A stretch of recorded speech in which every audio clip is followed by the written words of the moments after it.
Hi, thanks for your time today. Today, I'm going to talk about the Change Healthcare breach that happened in 2024. This breach was carried out by threat actor Alpha V Black Hat.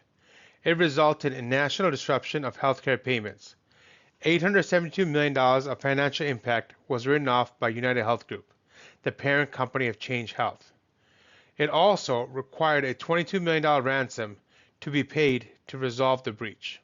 In this presentation, I will identify control gaps that contributed to the breach, map missing and ineffective NIST CSF subcategories, assess secondary risks, and provide some recommendations so something like this doesn't happen again.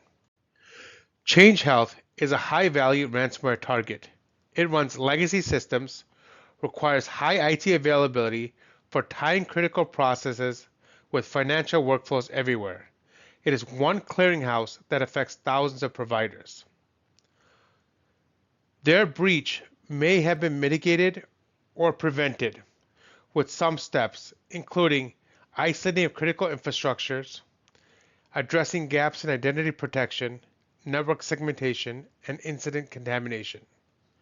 In addition to having a mature business continuity and resilience plan that accounted for cybersecurity governance to reflect the level of enterprise risk they have.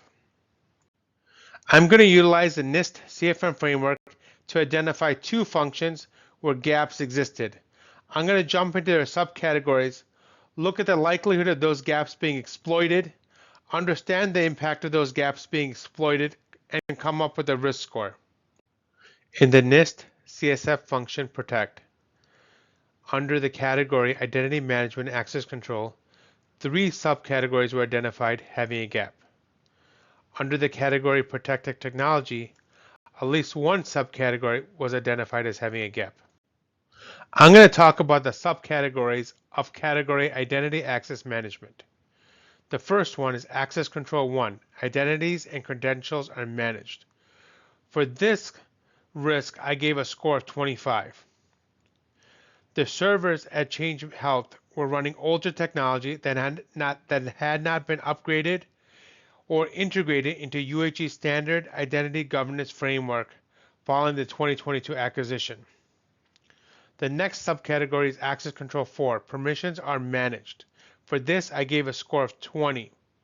Once the attackers gained access via the Citrix portal, they moved laterally across the network. They were able to access clearinghouses and databases with full of patient records. The next access control, number 6, identities proofed bound to credentials asserted in interactions. For this one, I gave a score of 20. This was one of the main causes of the attack. The lack of MFA here meant no second layer of identity assertion to stop the attackers when they presented stolen credentials to gain access. On the subcategory of Protective Technology 4, Communication and Control Networks are protected, I gave this subcategory a risk score of 20. There was ineffective internal segmentation between user environments, core transaction systems, and back-end processing platforms. As a result, once inside, attackers could move laterally through the system. Ransomware spread across interconnected systems, and 6 terabytes of data was compromised before they were detected. The second NIST function I identified a gap under was Respond, under the category of Response Planning and Mitigation. Under the subcategory of Response Planning 1, Response Plan Executed, I gave this a score of 20. The response plan lacked granularity, leading to recovery times that extended from days to months.